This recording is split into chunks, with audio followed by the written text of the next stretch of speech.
জোট নিয়ে তৃণমূল সুপ্রিমো সিদ্ধান্তই এখনও পর্যন্ত চূড়ান্ত। দিল্লিতে দলের অবস্থান স্পষ্ট করেছে অভিষেক বন্দ্যোপাধ্যায়।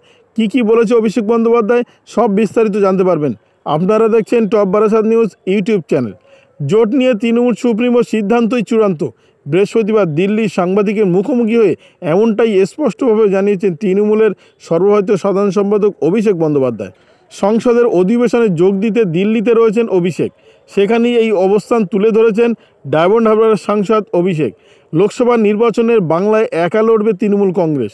কংগ্রেসের সঙ্গে জোটে আর কোনো সম্ভাবনা নেই, এদিন ফের জানিয়ে দিয়েছেন তৃণমূল সুপ্রিমো মমতা বন্দ্যোপাধ্যায়।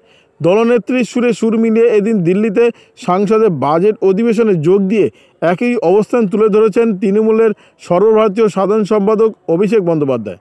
নয়াদিল্লিতে সংবাদ মাধ্যমের সামনে কংগ্রেসের সঙ্গে জোট সম্ভাবনা নিয়ে মন্তব্য করতে গিয়ে অভিষেক বলেন, এ বিষয়ে দলনেত্রী মমতা বন্দ্যোপাধ্যায় আগেই আমাদের অবস্থান স্পষ্ট জানিয়ে দিয়েছেন। তৃণমূল সুপ্রিমোর সিদ্ধান্তই দলের চূড়ান্ত সিদ্ধান্ত।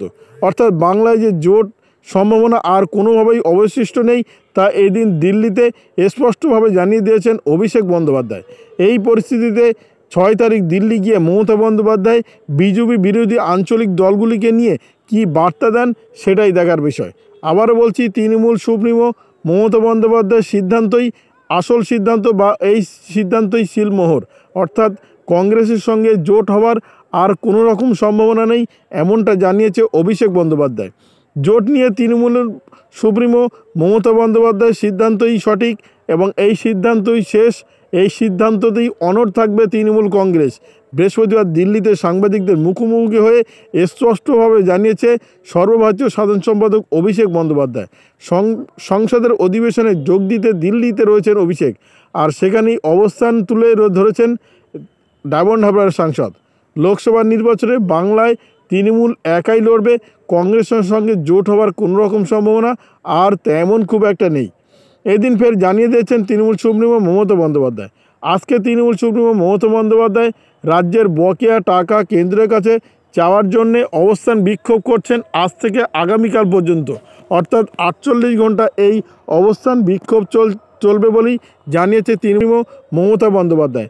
এখন দেখার বিষয় এই মমতা বন্দ্যোপাধ্যায় কালকে বেরিয়ে আসার পর কি জানা যায়। অর্থাৎ কালকে যখন তৃণমূল সুপ্রিমো মমতা বন্দ্যোপাধ্যায়ের অবস্থান বিক্ষোভ শেষ হবে তখন কি অবস্থা হয়। এখনও পর্যন্ত যতটা জানা যাচ্ছে, তৃণমূল সুপ্রিমো মমতা বন্দ্যোপাধ্যায় অবস্থান বিক্ষোভ শেষ করে তিনি দিল্লিতে যাবেন এবং বৈঠক রয়েছে গুরুত্বপূর্ণ, এমনটা জানিয়েছে। তবে কার সঙ্গে বৈঠক করবে, কোথায় বৈঠক করবে সে বিষয়ে এখনও পর্যন্ত কিছু জানায়নি তৃণমূল সূত্রে। তবে এখনও পর্যন্ত যতটা জানা যাচ্ছে তিনি দিল্লিতে যাচ্ছেন আগামী 6 তারিখে। 6 তারিখে গিয়ে তিনি গুরুত্বপূর্ণ বৈঠক করবেন, এটুকুনি জানিয়েছে তৃণমূল সূত্র। তবে এখনও পর্যন্ত জানা যায়নি, জানালে অবশ্যই পরবর্তী ভিডিওতে আপনাদের জানানোর চেষ্টা করব। এই ছিল এখনকার খবর। ভিডিওটি আপনার কোনো প্রকার উপকারে লেগে থাকে অবশ্যই লাইক কমেন্ট শেয়ার করবেন, সেই সঙ্গে চ্যানেলটি সাবস্ক্রাইব করার অনুরোধ রইল। সবাই ভালো থাকবেন, সুস্থ থাকবেন।